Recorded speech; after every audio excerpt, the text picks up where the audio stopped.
បាទជំរាបសួរបងប្អូននេះបងប្រុសបងឈ្មោះគេបងបងគេឈ្មោះគេទីសរឿនបងសរឿនបាទបងសរឿនគាត់តែងតែមកសម្អាតបរិស្ថានបាទនៅទីតាំងផ្លូវលេខ3គួរស្រូវ2បងប្អូននេះគាត់សម្អាតរហូតពីថ្ងៃហ្នឹងមកម្ដងណា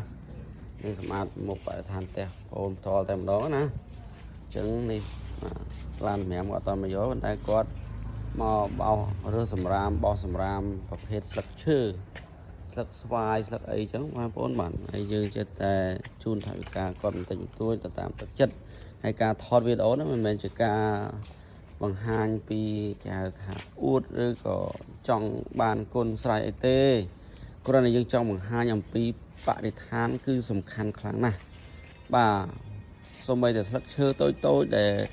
ធ្លាក់នៅលើថ្មលើអីហ្នឹងបងប្អូនគាត់សម្អាតស្អាតតែម្ដងណានេះ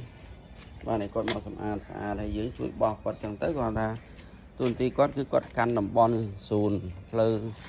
លេខម៉ាំងខ្លះបងផ្លូវលេខ1ផ្លូវលេខ3ផ្លូវលេខ5ផ្លូវលេខ1ផ្លូវលេខ3ផ្លូវលេខ5អញ្ចឹងគាត់មកសម្អាតរហូតចឹងណាអញ្ចឹងយើងមានអីទេមានតែទឹកចិត្តបន្តិចបន្តួចឲ្យគាត់ញ៉ាំជាទឹកសុទ្ធភេសជ្ជៈអីចឹងណាបងប្អូនបាទចូលគុណបងប្អូនចូលរួមសម្អាតបរិស្ថានទាំងអស់គ្នាណាបរិស្ថានស្អាតធ្វើឲ្យបរិយាកាសខ្យល់ដែលបក់មកនឹងគឺស្រស់ថ្លាសុខភាពការហូបចុកអីផ្សេងក៏វាជួយទៅលើផ្លូវដង្ហើមរបស់យើងសុខភាពនៅក្នុងទីតាំងដែលយើងរស់នៅផងដែរបងប្អូនបាទអញ្ចឹងក៏ភ្លេចឲ្យបេះដូង like និង share ផងដើម្បីបាទលើកទឹកចិត្តដល់បងសរឿនដែលគាត់មកសម្អាតបរិស្ថាននៅក្នុងបរិយាពិភពថ្មីគួរស្រូវ2នេះឲ្យបានគាត់មានកម្លាំងចិត្តបន្ថែមទៀតផងដែរសូមជូនពរបងប្អូនសុខសប្បាយសូមថែរក្សាសុខភាពសូមសំណាងល្អជោគជ័យគ្រប់ភារកិច្ចនឹងហើយយើងមានបន្តិចបន្តួចបងប្អូនជិះកាត់ជាអីឃើញគាត់ក៏ដូចជាបងប្អូនអតីតទៀតដែលសម្អាតបរិស្ថានមិនថាតែនៅក្នុងបរិយានៅតាមផ្លូវផ្សេងបងប្អូនណាយើងជួយណាទឹកចិត្តបងប្អូនណា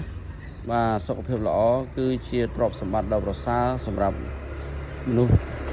សត្វបាទរុក្ខជាតិតែយើងនិយាយថាមនុស្សណាចុះគុណច្រើនបងប្អូនបាទ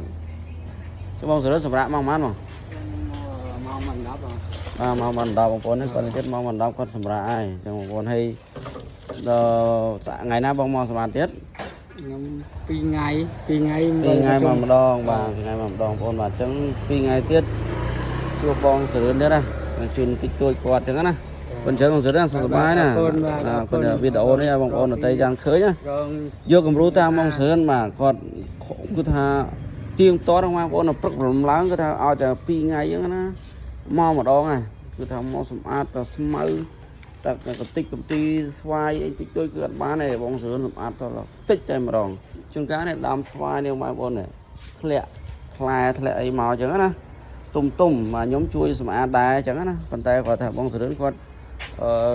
កិច្ចការងារនេះគាត់ជួយមកស្អាតតែម្ដងអរគុណច្រើនយើងមានអីតិចតួចជូនគាត់ចឹងណាគាត់ចឹងបងប្អូនបាទ